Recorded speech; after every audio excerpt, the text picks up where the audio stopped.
Cooking Up a Storm, sponsored by West Virginia Northern Community College Culinary Arts Program.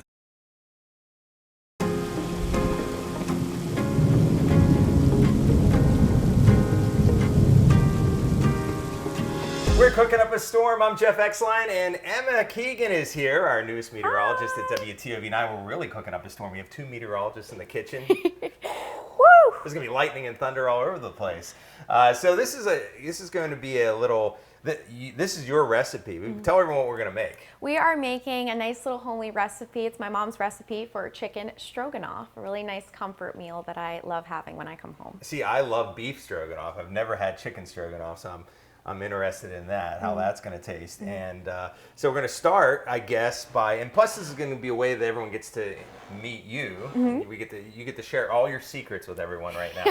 This is where you're going to find it on Cooking Up a Storm. Okay, so we got our butter here. We have what, a couple tablespoons of butter? Yep, about 2 tablespoons. And we go with the onions first? Yep, we're going to soften those onions for about 2 minutes. Let them soften and brown up, get a little golden. Okay, and then we're going to throw in our egg noodles, our extra wide egg noodles. This is a nice comfort dish. Oh, absolutely. Yeah, it's really nice, especially for the fall, you know, with going back to school. It's a great recipe to have just on hand. It's quick and easy. I find that beef stroganoff can be a bit too much for me, like too filling. So this chicken stroganoff is often like a bit of a lighter way for me to enjoy this meal. So it's always nice.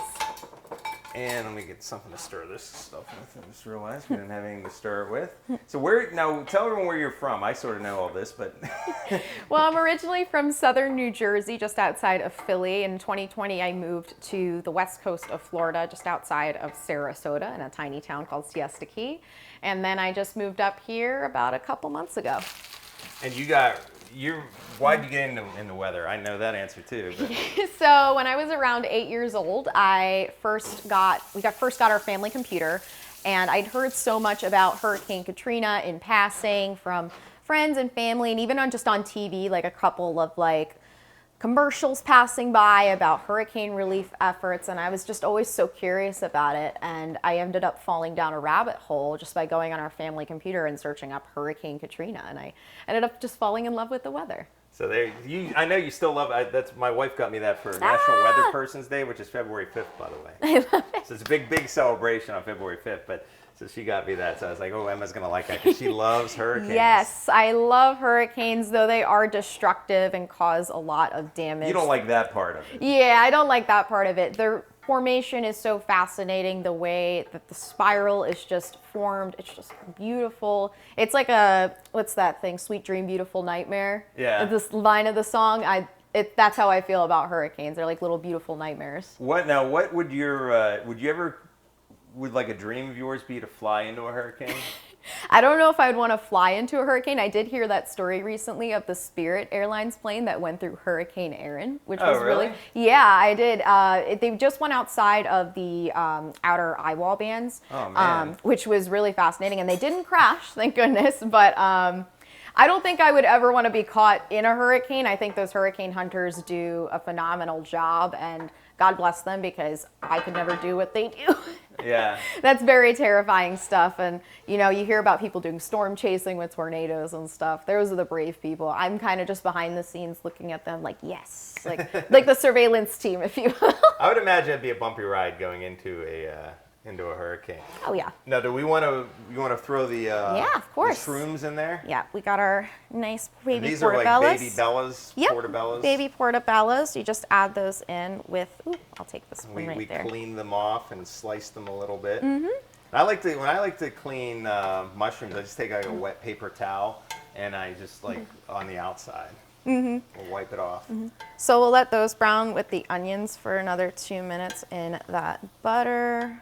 Okay, so then the chicken's going to go in, right? Yep. Does this come out?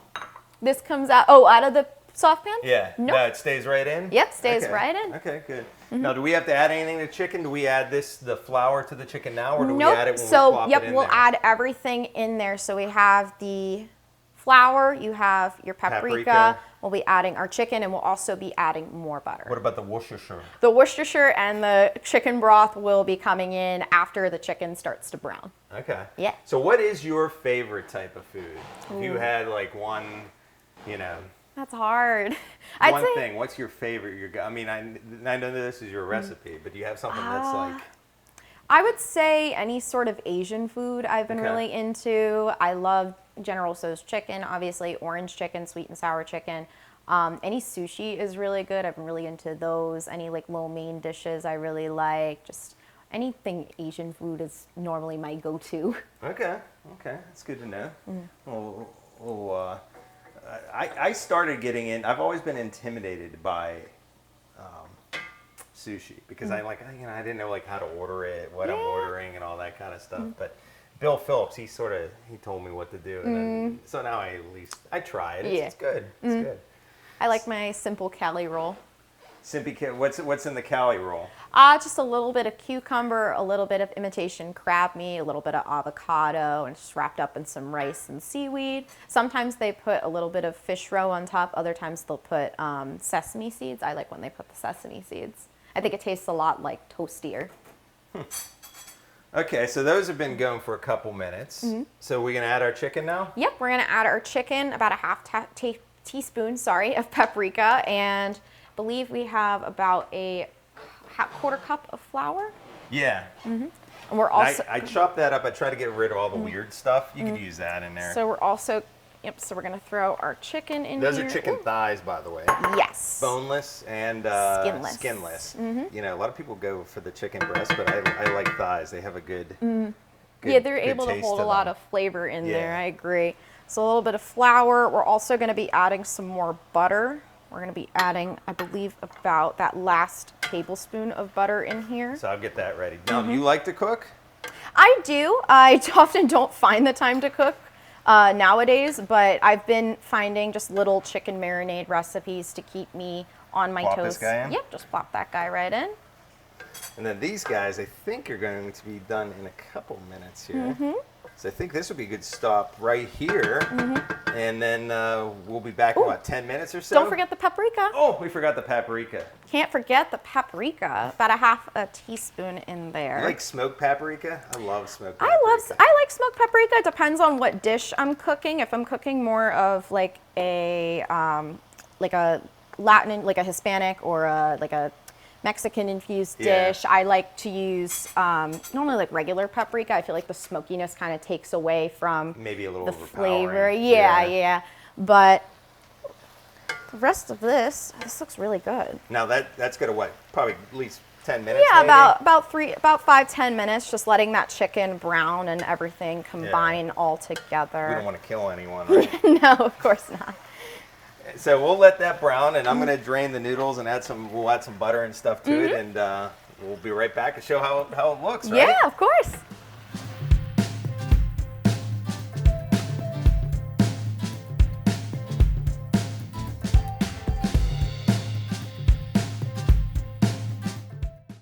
I was the first in my family to go to college.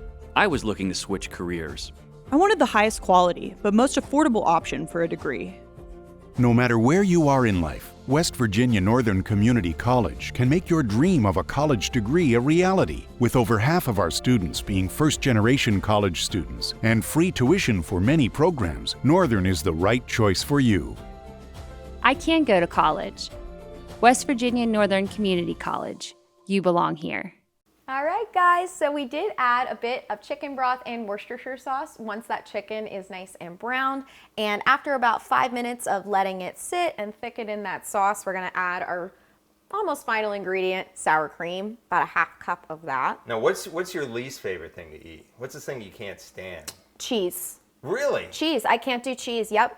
A lot of people find it super funny that I can't do any cheese. They'll ask me, the first thing they'll ask me, well, are you lactose intolerant? Nope. I was just about to ask that. Yep, it's all a matter texture? of texture. Yep, texture and taste I'm not a huge fan of. Not really a huge fan of all dairy products. So you won't even eat a pizza? I used to actually not eat pizza without cheese. Like I used to take it off. Like I used to scrape it off with a fork. So you have like bread and sauce. Yes. And my family, my friends never let me hear the end of it. And so this year it was my New Year's resolution to try pizza with cheese on it, and it wasn't bad. Okay. Not bad. I'm back on the pizza. The cheese on pizza is okay. You're just not gonna sit and like watch football with a block of cheese. Oh no, no, I couldn't. See, that's the thing. The way that cheese, like the texture of it and the smell, it just for some reason doesn't do it for me. I don't know why. But so when you're not eating cheese, and when you're not forecasting the weather and working at the station, what do you like to do? What's your favorite thing to do? I'm a huge water bug, so if I have any opportunity to go in any sort of body of water, I'm going to do it. You're a big swimmer. Yes, big swimmer. I swam for 13 years, which was really nice. Got to retire this past February, which was really a nice. I love how you say that, retire. Got to retire. Well, you've been doing. You figure when you club swim and college swim for so long, it almost becomes like second nature to you. And when you step away from that world, it kind of hits you all at once. You're like, oh my God, I'm growing up. And did you dive too, or just swim? I dove for a little bit when I was a kid, but mainly swimming overall was my forte. What's your go-to swim move or moves? Breaststroke. So the one with the frog kick. That one's the one that I used to do all the time. They threw me in the water when I was 9 and I started frog kicking. They're like, okay, she's a breaststroker. And so I stuck with that until about high schook. And then come high school, they found out by accident that I was a distance swimmer. We have a tradition called the Freshman 5. They always took us at one of our more just dual meets, less like just more for rah-rah competition. And they would let us, as freshmen, they would stick us in the 500 and see how we did. And I just happened to go a pretty decent time my first time around. And my coach looked at me and said, do you want to keep doing this? And I said, sure. And that's how I became a distance swimmer by accident. See, maybe you could teach me, because my family makes fun of me because I can't tread water very well. So mayhaps. I survived in high school. They said you can't fail. You will not be able to fail swimming class if you attend every day. So I attended every day, but I still wasn't a really good swimmer. Okay, so we need. We have the butter noodles. I'm not sure if we did that part. Talked about that part. We have butter, salt, pepper. I love egg. I mean, I could just eat that right there. Oh yeah, they're amazing. I like the crispy stuff at the bottom too. That's like the best kind. Ooh. Which it's going to be a little tough to get off of here because I don't have the non-stick bowl. But anyhow, so then we're going to bring it. You want me to bring this over? Yeah, of course. We can bring that over. And like you were saying, you could just like dump all this on the noodles, absolutely, right? Yeah. You could if you wanted to. I just like to add the chicken first and then a little bit of that sauce. And then the coup de grace, my favorite. The coup de grace. The coup de grace, my favorite part of this dish is the parsley. I'm slopping all over. Notice there's no cheese in here. I guess that's not by accident. Yep. So growing up, my mom had to kind of modify a lot of dishes so that they didn't have cheese, because the minute I saw or smelled it or even hinted that there was a sense of it in there, it was a no-go for me. I was just like, nope. Ah, it looks so good. So then then you just put a little bit of parsley. A little bit of parsley and then a little more salt and pepper if we're feeling that. Just dump that all on there. Better to use fresh parsley. Do you have a name for this, like chicken stroganoff, or yep, just chicken stroganoff. Yep. We don't want to put like a weather theme name to this by chance. Maybe what is it?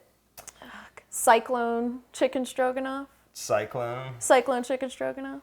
I can't even say that. Thermodynamics chickens. That'd be too much of a mouthful right there.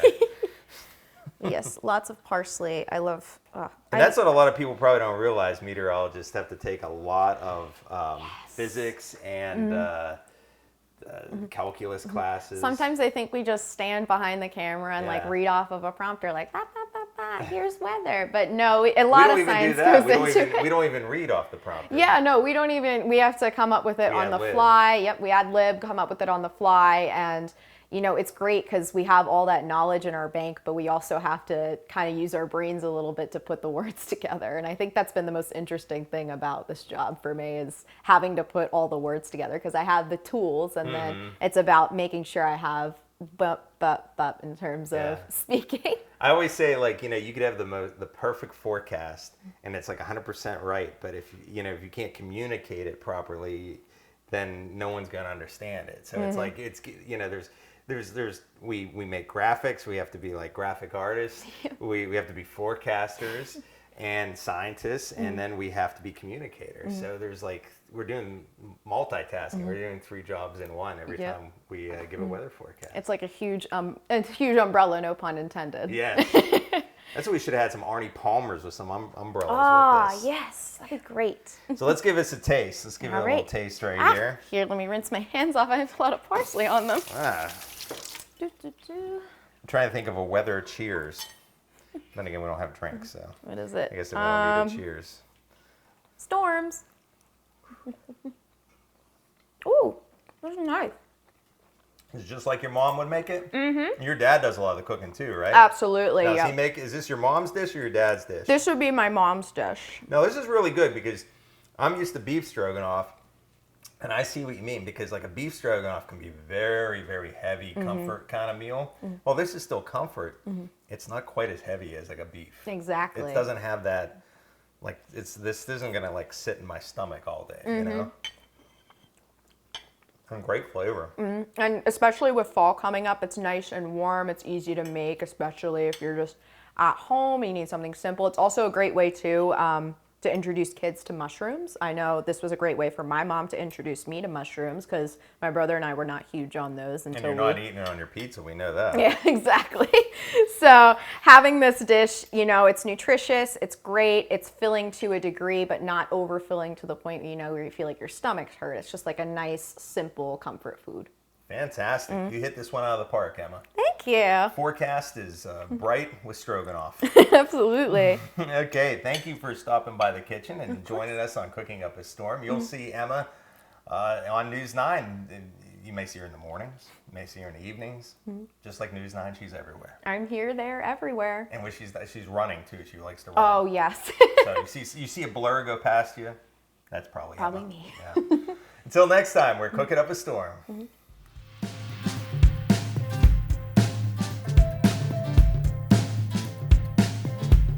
Cooking Up a Storm, sponsored by West Virginia Northern Community College Culinary Arts Program.